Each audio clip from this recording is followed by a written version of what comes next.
Hello everyone, सभी प्यारे विद्यार्थियों को गुड इवनिंग, नमस्कार। मैं उमेश पाल आप सभी विद्यार्थियों का आपके अपने प्यारे परिवार टीचर्स वर्ल्ड में स्वागत करता हूं। आशा है कि आप सभी स्वस्थ होंगे और आपकी सीटेट की प्रिपरेशन तो चल ही रही होगी। खैर, जैसा कि हमने आपसे प्रॉमिस किया था उसी सीक्वेंस में आज हम लोग इम्पॉर्टेंट क्वेश्चन सीरीज़ की क्लास फर्स्ट करेंगे। आज पहली क्लास है बेटा, और मैंने आपसे कहा था कि जो भी स्टूडेंट्स सीटेट की प्रिपरेशन कर रहे हैं या जो भी आपके मित्र कर रहे हैं उनको भी पहुंचा दीजिए, उनको भी शेयर कर दीजिए ताकि वो भी अपनी तैयारी कर सके। दूसरी बात है कि कोई भी विद्यार्थी दुविधा में नहीं रहेंगे। हम जो भी क्वेश्चंस करेंगे वो पेपर 1 और पेपर 2 दोनों के लिए होंगे, ठीक है। दूसरी बात ये है कि देखिए, ऐसा नहीं कि हम लोगों ने कॉन्सेप्ट नहीं पढ़ा हुआ है। जिन भी विद्यार्थियों को कॉन्सेप्ट देखना है, सीखना है, देखिए कॉन्सेप्ट तो बहुत ज़रूरी चीज़ वैसे भी है इसके लिए, है ना। तो कॉन्सेप्ट के जो भी लेक्चर्स हैं वो आपको प्लेलिस्ट में मिल जाएंगे, वहाँ जाएंगे देखेंगे तो आप 1 बाय 1 करके आप पढ़ सकोगे, ठीक है।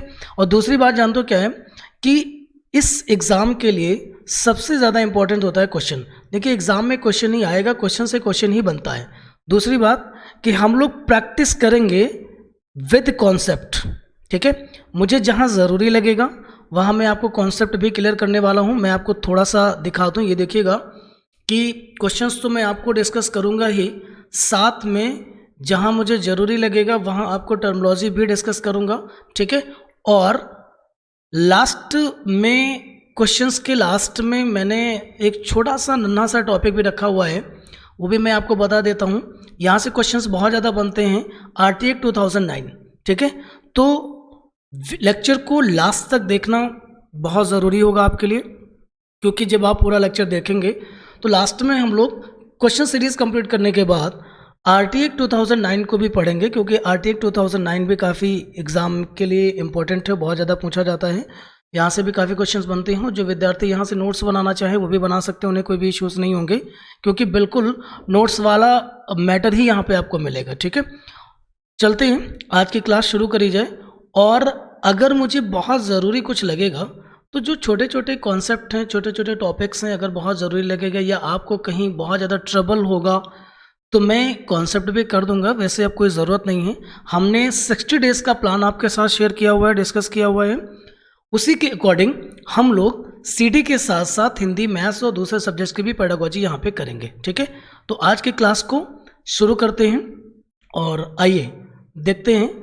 सबसे पहले बेटा, ये हमारा सोशल मीडिया कॉर्नर है, जहाँ पर आप मुझे फेसबुक पर भी इस नाम से सर्च कर सकते हैं, ज्वाइन कर सकते हैं, ठीक है। और टेलीग्राम पर तो बिल्कुल ज़रूर आ जाइएगा। आपको डिस्क्रिप्शन में इसका लिंक दोनों का ही मैं शेयर कर दूंगा, तो वहाँ से टेलीग्राम को ज़रूर ज्वाइन कर लीजिए, क्योंकि जो भी इसकी पीडीएफ होगी या जो भी नोट्स होंगे वो मैं प्रॉपर तरीके से वहाँ पे दे रहा हूँ और आगे भी देता रहूँगा, है ना। तो जिन बच्चों को पढ़ना हो, दोबारा से देखना हो, तो वो वहाँ जाके देख सकते हैं। और लाइक शेयर करना तो बिल्कुल मत भूलिएगा अगर आपको सेशन पसंद आता है, ठीक है। और जितना ज़्यादा हो सके, ये जिम्मेदारी आपके ऊपर है। पसंद की बात तो है ही, जिम्मेदारी की बात है कि आप जिम्मेदारी से अपने सभी मित्रों को शेयर जरूर कर दें, ठीक है। चलते हैं, क्लास को शुरू किया जाए। पहला क्वेश्चन आपके सामने है, निम्नलिखित में से कौन सी अवस्था मध्य बाल्यावस्था की विशेषता है। नोटिस कीजिएगा, मध्य बाल्यावस्था की विशेषता कौन सी है। तो देखिए, फर्स्ट ऑप्शन को हम लोग पढ़ेंगे, शारीरिक विकास एवं वृद्धि बहुत तेज गति से होता है। ये नहीं होगा, क्योंकि ये शैशवावस्था की विशेषता है। अमूर्त चिंतन का विकास होता है, ये किशोरावस्था की विशेषता है। डी ऑप्शन देखिएगा, अधिगम मुख्य रूप से संवेदी एवं चालक गतिविधियों द्वारा घटित होता है। ये मध्य बाल्यावस्था की विशेषता बिल्कुल भी नहीं होगी। ऑप्शन नंबर सी बिल्कुल करेक्ट होगा, बच्चे तार्किक व मूर्त रूप से सोचना शुरू कर देते हैं, ठीक है। सो जहाँ पर हमने विकास की विभिन्न आयाम बताए हैं वहाँ जाकर के आप देखेंगे, इसको कॉन्सेप्ट को जान लेंगे तो और भी बेहतर तरीके से समझ में आएगा। क्वेश्चन नंबर 2 है, जीन पियाजे के संज्ञानात्मक विकास के सिद्धांत के अनुसार। बेटा एक चीज़ और ध्यान रखना, कई बार उसने बड़ा बेसिक सा क्वेश्चन किया हुआ है कि संज्ञानात्मक विकास का सिद्धांत या विकास की अवधारणा निम्नलिखित में से किस मनोवैज्ञानिक ने प्रस्तावित की? ठीक है, तो वो कौन है? जीन पियाजे हैं। क्वेश्चन करते हैं, जीन पियाजे के संज्ञानात्मक विकास के सिद्धांत के अनुसार बच्चों में परिकल्पित निगमनात्मक तर्क किस अवधि में विकसित होता है? ओके, तो आइए सबसे पहले जानते हैं कि परिकल्पित निगमनात्मक तर्क होता क्या है। आइए, ऑप्शंस हम लोग बाद में कर लेंगे, पहले समझ तो लें कि ये होता क्या है। इसको इंग्लिश में हम लोग हाइपोथेटिकल डिडक्टिव रीजनिंग थिंकिंग के नाम से जानते हैं। पियाजे इसके संबंध में बताते हैं, ये पियाजे की कल्पना थी, कह सकते हो, या रिसर्च थी। वो इसके बारे में कहते हैं कि जब किसी समस्या के समाधान हेतु किशोर का चिंतन अधिक क्रमबद्ध, व्यवस्थित व तार्किक होता है तथा वह नवीन समाधान तलाशते हैं, तो इसे परिकल्पनात्मक निगमनात्मक चिंतन कहा जाता है। और तर्कपूर्ण विचार नैतिक विकास को भी प्रभावित करते हैं, ये बात ध्यान रखनी है। ठीक है, सो आपको समझ आया कि परिकल्पनात्मक निगमनात्मक चिंतन क्या है? कि जब किसी किशोर का चिंतन या सोचना समझना पहले से अधिक सीक्वेंसली हो, है ना, व्यवस्थित हो, व लॉजिकल सोचता हो, तार्किक हो, तो वह परिकल्पनात्मक निगमनात्मक चिंतन के अंतर्गत आएगा, आते हैं। और वैसे पियाजे की किस स्टेज में क्रमबद्ध, व्यवस्थित और तार्किक चिंतन होता है? ठीक है, और अमूर्त चिंतन भी होता है ना। तो वो आपकी पियाजे की लास्ट स्टेज है, जो अमूर्त संक्रियात्मक अवस्था या फॉर्मल ऑपरेशनल स्टेज के नाम से जानी जाती है। वैसे ये चारों स्टेज, जिस भी बच्चे को बेटा ना पता हो, तो ये चारों स्टेज पियाजे ने दी और सीक्वेंसली लगी हुई हैं। सबसे पहले संवेदी चालक अवस्था थी 0 से 2 साल के लिए, फिर पूर्व संक्रियात्मक अवस्था थी 2 से 7 साल के लिए, मूर्त संक्रियात्मक अवस्था ऐसे ही आती है और अमूर्त संक्रियात्मक अवस्था भी ऐसे ही आती है। तो अगर जीन पियाजे के संबंध में सीखना है तो इसका लेक्चर देख लीजिएगा जा करके, है ना। प्लेलिस्ट में जीन पियाजे से संबंधित लेक्चर डाल रखा है मैंने, उसको चेक कर लें, देख लें। क्वेश्चन नंबर 3 की बात करेंगे। एक प्रगतिशील कक्षा, देखिए प्रोग्रेसिव क्लास में क्या देखने को मिलेगा? विद्यार्थी ज्ञान की संरचना निष्क्रिय रूप से करते हैं। मैं आपको एक चीज बताऊं, खैर ऑप्शन नंबर ए जो है वो गलत हो गया, क्योंकि प्रगतिशील कक्षा में कोई भी विद्यार्थी निष्क्रिय नहीं होगा, वो एक्टिव होगा, इनएक्टिव नहीं होगा। विद्यार्थी ज्ञान की संरचना सक्रिय रूप में करते हैं, तो ये आपका ऑप्शन सही हो जाता है। विद्यार्थी ज्ञान की संरचना सक्रिय रूप में करते हैं, ये प्रगतिशील कक्षा के लिए सही होगा। सी ऑप्शन चलो चेक कर लेते हैं, देख लेते हैं क्या है। विद्यार्थी द्वारा ज्ञान उसी रूप में दोहराया जाता है। उसी रूप में दोहराने का अर्थ ये हो जाता है कि वो रिपीट कर रहा है, वो रिपीटिशन की स्टेज में है, इसलिए वो आपका नहीं होगा। अगले क्वेश्चन पे आ रहे हैं, ध्यान से पढ़िएगा। संरचनावादी उपागम बताता है, तो ये संरचनावादी उपागम क्या होता है? तो कंस्ट्रक्टिविज्म रिसोर्सेज की बात हो रही है, जहां पर बच्चे की क्रिएटिविटी को डेवलप करने के लिए जो संसाधन जुटाए जाते हैं उसकी बात हो रही है। ठीक है, तो संरचनावादी उपागम बताता है कि यहाँ पे फिल करना है, ज्ञान की संरचना के लिए अत्यंत आवश्यक है विद्यार्थी का पूर्व ज्ञान। बच्चे ने पहले से क्या सीख रखा है वो पता होना बेहद ज़रूरी है, उसके बाद ही बाकी चीज़ें हो पाएंगी। जैसे अनुबंधन आप समझते ही हो, दंड जानते ही हो। जो बच्चे यंत्रवत याद करना ना समझ रहे हो, यंत्रवत का मतलब होता है हूबहू, मतलब जैसा बुक या नोट्स में लिखा है। कुछ बच्चे same to same wording learn करके सुनाने की कोशिश करते हैं, सीखने की कोशिश करते हैं, है ना। तो उनके लिए कहा गया है। आपने 3 इडियट्स मूवी देखी थी, जहाँ पे चतुर को एक लेक्चर करना था, तो लेक्चर में आमिर खान साहब ने कुछ परिवर्तन कर दिए थे, जिसके चलते उसका काफ़ी मजाक बना था, क्योंकि उसने लेक्चर को क्या किया था, यंत्रवत याद किया था। आई थिंक बात समझ में आ गई होगी। ऑप्शन नंबर डी क्या कहना चाहता है। ठीक है, अगले क्वेश्चन की ओर हम लोग बढ़ेंगे।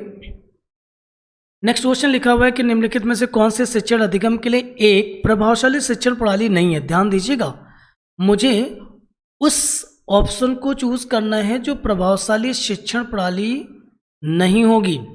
संवाद व परिचर्चा ये तो होती है, होनी भी चाहिए। प्रयोग एवं पर्यवेक्षक, बिल्कुल पर्यवेक्षक समझ तो ना, इंस्पेक्शन की बात हो रही है।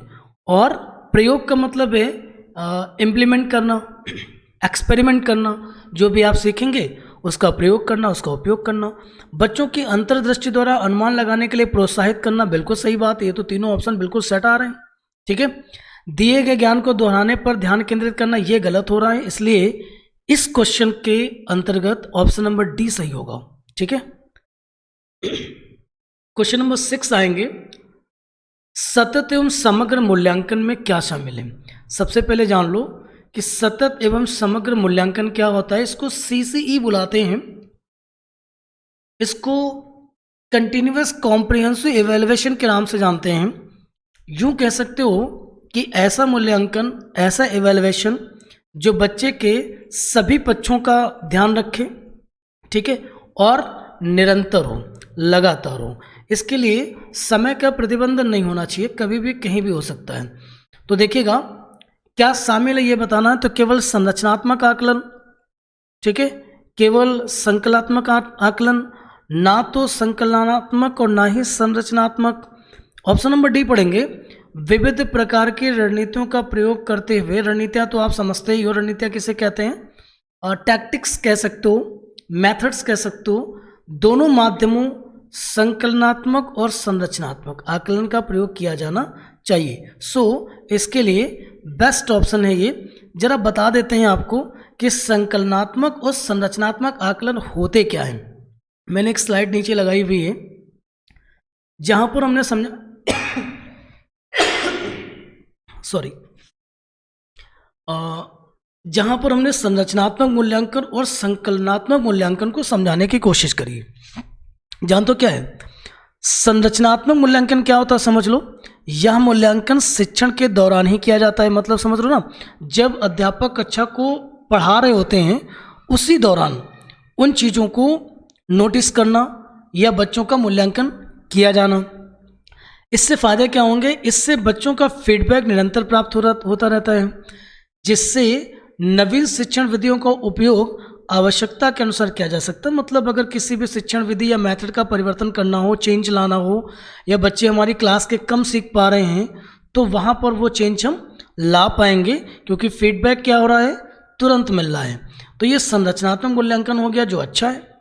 संकलनात्मक मूल्यांकन क्या होता है, इसका उपयोग अक्सर कार्यक्रम के निरंतरता, संशोधन आदि के बारे में निर्णयों को सूचित करने में किया जाता है। यह मूल्यांकन कहाँ होता है, सत्र के बाद होता है। जैसे आप समझ लो ना कि क्लास में कोई भी चैप्टर पढ़ा दिया गया, उसके बाद उसका टेस्ट लेना, या यूँ कह सकते हो कि हाफ ईयरली, एनुअली या क्वार्टरली एग्जाम्स को ऑर्गेनाइज कराना। तो ये आपका संकलनात्मक मूल्यांकन कहलाएगा जो सत्र के दौरान होता है, बाद होता है, ठीक है। सो ये क्वेश्चन नंबर 6 में संरचनात्मक आकलन क्या है और संकलनात्मक आकलन क्या है, इसको मैंने समझा दिया है। बेटा इसको भूलिएगा नहीं, आप इसको ठीक से दिमाग में सेट कर लो, क्योंकि ज़रूरी नहीं होता है कि ये वाला क्वेश्चन आएगा। संभव है कि संरचनात्मक मूल्यांकन और संकलनात्मक मूल्यांकन से रिलेट करके कोई नया क्वेश्चन क्रिएट हो जाए। तो अगर आपको ये दोनों पता होंगे तो आपका क्वेश्चन गलत नहीं होगा, ठीक है। आइए जानते हैं क्वेश्चन नंबर 7 को पढ़ेंगे। एक शिक्षिका अपनी कक्षा में सृजनशील विद्यार्थियों को किस प्रकार से प्रोत्साहित कर सकती है। देखिए, सृजनशील विद्यार्थी वे होते हैं जिनका IQ 120 प्लस होता है, जो नवीन समाधान खोजने में सक्षम होते हैं, जिनका अध्ययन काफ़ी शुद्ध होता है और गहनता से होता है, ठीक है। किसी भी चीज़ को सीखने में सामान्य व्यक्ति से, सामान्य बच्चे से उन्हें कम समय लगता है। उनका जो इंफॉर्मेशन प्रोसेसिंग कॉन्सेप्ट होता है, सूचना प्रक्रमण सिद्धांत जो होता है, वो बहुत फास्ट होता है, ठीक है। और हर विषय वस्तु को वो तार्किक सोचते हैं, ठीक है। सो मैंने समझाया है आपको कि सृजनशील विद्यार्थी कहते किसे हैं। अब बात हो रही है कि उन्हें किस तरीके से प्रोत्साहित किया जाए, मतलब कक्षा में उनको किस तरीके से एनकरेज किया जाए। तो देखिए, अपसारी चिंतन पर बल देकर बहुत प्यारा ऑप्शन लिखा हुआ है। अपसारी चिंतन को out of the box thinking के नाम से जानते हैं, या एब्स्ट्रैक्ट थिंकिंग भी इसको आप कह सकते हो। ठीक है, बढ़िया ऑप्शन है। अभिसारी जो होगा वो नहीं होगा, ये गलत उत्तर हो जाएगा। ठीक है, डी ऑप्शन कह रहे हैं कि देखिए ये हतोत्साहित शब्द यूज किया गया ना, यहीं से ये ऑप्शन गलत हो गया। हमारे यहाँ सीटेट में बच्चों को कहीं पर भी हम डराएंगे धमकाएंगे नहीं और हतोत्साहित नहीं करेंगे, डिस्करेज नहीं करेंगे। ठीक है, हमें क्या करना है, बच्चे को एनकरेज करना है। तो आइए जानते हैं, सबसे बेस्ट ऑप्शन लिखा हुआ है कि अनेक परिप्रेक्ष्यों, परिप्रेक्ष्य समझते हो, इसको हम लोग एस्पेक्ट कह सकते हैं, पहलू कह सकते हैं, पर्सपेक्टिव कह सकते हैं। ठीक है, को प्रोत्साहित करके तथा मूल विचारों को महत्व देकर। अगर इस ऑप्शन पर अमल किया जाए तो कक्षा में सृजनशील विद्यार्थियों को हम प्रोत्साहित कर सकेंगे या उनकी सृजनात्मकता को हम बढ़ावा दे सकने में सफल हो पाएंगे। ठीक है, तो जो भी ऑप्शंस लिखे वो बेस्ट हैं। अब आप सोच रहे होगे कि फर्स्ट ऑप्शन क्यों नहीं होगा। फर्स्ट ऑप्शन भैया, फर्स्ट ऑप्शन जो होगा ना वो सी ऑप्शन के अंदर ही आ जाएगा, इसलिए ध्यान रखिएगा कि हमको बेस्ट ऑप्शन चूज करना होता है। ठीक है, अगले पार्ट पर आ जाएंगे। देखो जल्दी मत कीजिएगा, मैं चीज़ों को क्लियर करता हूँ।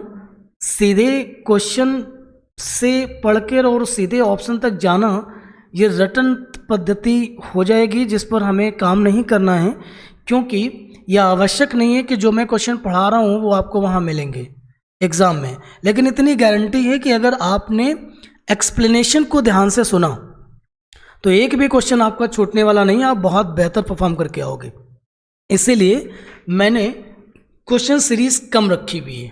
ठीक है, ताकि आप बोर ना हो और रेगुलर क्लास अटेंड करते रहेंगे तो आपको बहुत सारा अभ्यास हो जाएगा, बहुत अच्छे से आपकी लर्निंग भी हो जाएगी। क्वेश्चन नंबर 8 को देखेंगे। निम्नलिखित में से कौन सा कारक कक्षा में सार्थक अधिगम का पक्ष लेता है। बहुत ध्यान दीजिएगा, मीनिंगफुल लर्निंग की बात कर रहे हैं। देखिए, सीखना अलग चीज़ है, लेकिन सार्थक सीखना ये अलग बात है। तो हमें बच्चों को क्या करना है, सार्थक सिखाना है। क्या करोगे आप, बच्चों को पढ़ने के लिए अप्रेरित करनी हो तो परीक्षणों की संख्या को बढ़ाना, मतलब बच्चे को आप मोटिवेट करोगे परीक्षणों की संख्या बढ़ा करके, मतलब मैं आपको ढेर सारे एग्जाम ले लूंगा, आपसे टेस्ट करा लूंगा। गलत। बच्चों को पढ़ने के लिए अप्रेरित करने हो तो पुरस्कारों को बढ़ावा देना, पुरस्कार से क्या होगा, सार्थक लर्निंग होगी, ये भी गलत। निर्देश के लिए केवल व्याख्यान विधि को अपनाना, ना भैया, निर्देश के लिए केवल व्याख्यान विधि को आप नहीं अपना सकते। ऑप्शन नंबर डी पे जाएंगे, उत्तर बन चुका है, क्योंकि बाकी सबको मैंने एलिमिनेट कर दिया है। एलिमिनेशन सीटेट के एग्जाम की कुंजी है, ध्यान रखिएगा। विषय वस्तुतः बच्चों के संपूर्ण कुशलक्षेम एवं अधिगम के प्रति सच्चा सरोकार रखना, बेहतरीन ऑप्शन मिल चुका है, उत्तर कर दिया हमने। आगे देखते हैं। क्वेश्चन नंबर 9 को ध्यान से पढ़ेंगे कि परिवार एवं पड़ोस, पास पड़ोस बच्चों के सामाजिकरण की कौन सी एजेंसी है। सो ये आपकी फर्स्ट होगी, प्राथमिक एजेंसी है, क्योंकि बच्चा जन्म के बाद इन्हीं लोगों से सोशली इंटरेक्ट होता है, इसलिए सबसे पहले बच्चे का जो सोशलिज्म होता है वो यहीं शुरू होता है। ठीक है, जेंडर है, बहुत पढ़ा चुके हैं इसको, वाइगोस्की के जेंडर के बारे में, और मैंने काफ़ी कुछ बता रखा है। इसके ऊपर एक कॉन्सेप्ट भी है। ठीक है, आप देख लीजिएगा, जिसका चैप्टर का नाम था सामाजिक रचना के रूप में लिंग। ठीक है, gender as a social construct. तो क्या है ये, सोशल कंस्ट्रक्ट है जेंडर। ठीक है, अगर बात सेक्स की होती, यहाँ जेंडर न लिख के सेक्स लिखते या लिंग लिखते और इंग्लिश में जाकर के उन्होंने लिखा होता सेक्स, तो उत्तर बन जाता या एक जैविक निर्धारक है। फिर से ध्यान से सुन लो, काम की चीज़ है। यहाँ जेंडर लिखा है ना, इसलिए सामाजिक संरचना उत्तर बन रहा है। यहाँ लिखा होता लिंग, और इंग्लिश में जाकर के लिखा होता सेक्स, तो उत्तर बनता सेकंड। क्लियर। क्वेश्चन नंबर 11 पे देखेंगे कि जीन पियाजे के अनुसार बच्चे क्या हैं भाई, क्या हैं? ज्ञान को सक्रिय रूप में संरचित करते हैं एवं अन्वेषण करते हैं। ठीक है, ये बहुत पुराना फैक्ट है जो जीन पियाजे के द्वारा बताया गया था, इसको आप ध्यान में रखेंगे तो जीन पियाजे से रिलेटेड इस तरह के क्वेश्चन नहीं छूटेगा। अब रही बात ऑप्शन नंबर ए की, बात कर लेते हैं कि प्रेक्षणात्मक अधिगम का अनुसरण करते हुए अपने ज्ञान को संरचित करना। प्रेक्षणात्मक अधिगम ऑब्जर्वेशन लर्निंग के ऊपर किसने बात करी थी? बैंडोरा ने, पियाजे ने नहीं करी थी, ध्यान रखिएगा। को पुरस्कार एवं दंड की बात तो उन्होंने जीन पियाजे ने कहीं करी नहीं थी। सो क्वेश्चन नंबर 11 का उत्तर बन गया आपका सेकंड।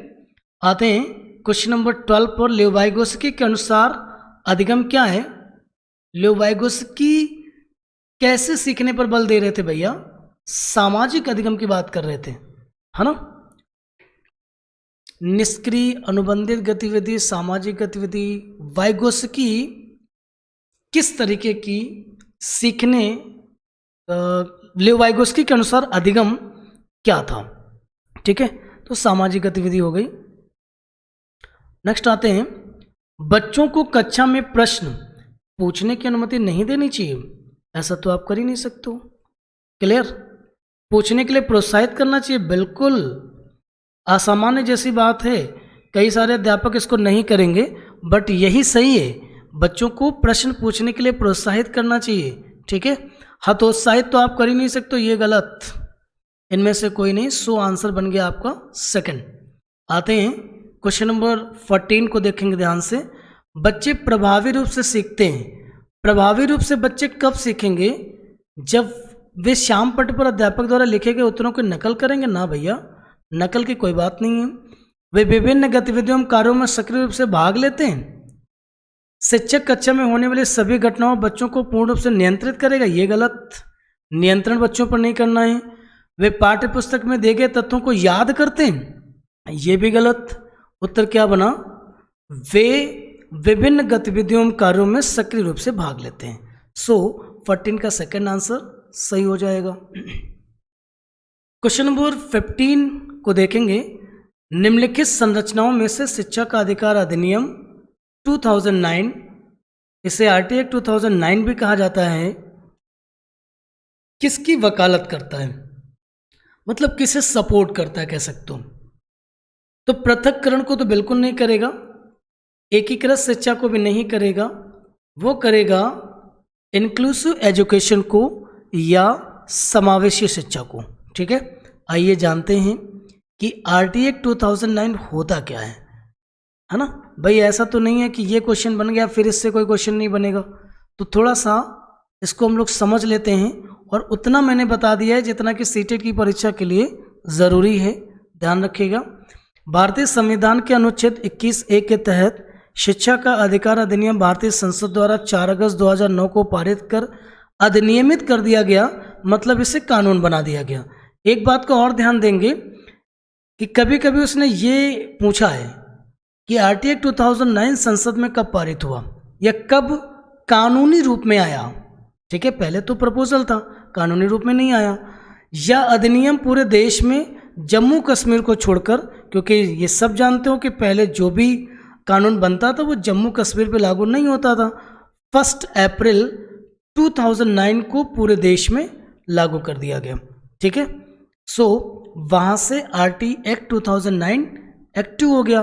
अब समझ लेते हैं कुछ उसकी विशेषताएं जो बहुत महत्वपूर्ण है ना, कि आरटी एक्ट 2009 एक्चुअली है क्या। तो देखिएगा, अब इस कानून के बाद से शिक्षा का अधिकार हर बच्चे का मौलिक अधिकार बन गया, ये पॉइंट आपको याद रखना होगा। इसमें 6 से 14 वर्ष के प्रत्येक बच्चों को मुफ्त व अनिवार्य शिक्षा देने का प्रावधान है, मतलब कोई भी सरकार इसको बदल ना पाएगी। नेक्स्ट पॉइंट आएंगे, सभी निजी स्कूलों को 25% सीटें आर्थिक रूप से कमजोर बच्चों के लिए क्या करनी है? आरक्षित करनी है। मतलब जो व्यक्ति या जो माता पिता आर्थिक रूप से कमजोर हैं और वो ऊंची फीसों के चलते अपने बच्चों को किसी कॉन्वेंट स्कूल में नहीं भेज पा रहे हैं, तो सरकार ने इसमें एक व्यवस्था दी कि हर निजी स्कूल को गरीब बच्चों के लिए 25% सीटें रिजर्व करनी होंगी, और अगर कोई मान लीजिए विद्यालय ऐसा नहीं करता है तो उसकी मान्यता रद्द कर दी जाएगी, या और भी बहुत कठिन दंड देने का प्रावधान था। ठीक है, जो उस नियमों का उल्लंघन करेगा उसके लिए। यह कानून किसी भी निजी स्कूल को प्रवेश के समय कैपिटेशन शुल्क लेने की अनुमति नहीं देता। कैपिटेशन शुल्क समझ लो ना, सुविधा शुल्क, एडमिशन फीस, है ना। आरटीआई 2009 के अकॉर्डिंग आज भी यही है, ठीक है, कि वहाँ पर कोई भी सुविधा शुल्क नहीं ली जाएगी। लेकिन कितने लोग इस बात के जानकार हैं, और हर माँ बाप अपने बच्चे की एडमिशन देने के समय उनको वो सुविधा शुल्क देते हैं जाकर के। ठीक है बेटा, आज की क्लास को हम यहीं पर वाइंड अप करेंगे, क्योंकि हमने 15 क्वेश्चन की सीरीज ही रखी हुई है। इसलिए ये मत समझ लीजिएगा कि 30 क्वेश्चन सीडीपी में आते हैं तो 30 मैंने नहीं करे हुए हैं, है ना। फिर करेंगे, ज़्यादा एक साथ क्वेश्चन आ जाएंगे तो कहीं ना कहीं आप बोर होगे। ठीक है, हम लोग उतना पढ़ेंगे जितना पचा पाएंगे, और रेगुलर क्लासेस हम लोग करेंगे। और इन सारे क्वेश्चंस को आप ठीक से देख लीजिएगा, है ना। जो मैंने कॉन्सेप्ट समझाया है उसको 1-2 बार ज़रूर पढ़ लीजिएगा। ठीक है, और टेलीग्राम चैनल पर आप जुड़ लीजिएगा, ज्वाइन कर लीजिए इसको तुरंत। ठीक है, डिस्क्रिप्शन बॉक्स में जाइएगा, वहाँ पर आपको इसका लिंक मैं शेयर कर रहा हूँ, तो इसका आपको PDF भी दे देंगे। तो अगर आपको ज़रूरी समझे तो वहाँ से आप इसके नोट्स भी बना सकते हो। ठीक है, आज की क्लास में यहीं पर वाइंड अप करूँगा। थैंक यू सो मच, और रेगुलर आपको सेम टाइम पे क्लासेस आपको मिलती रहेंगी। ठीक है, ओके।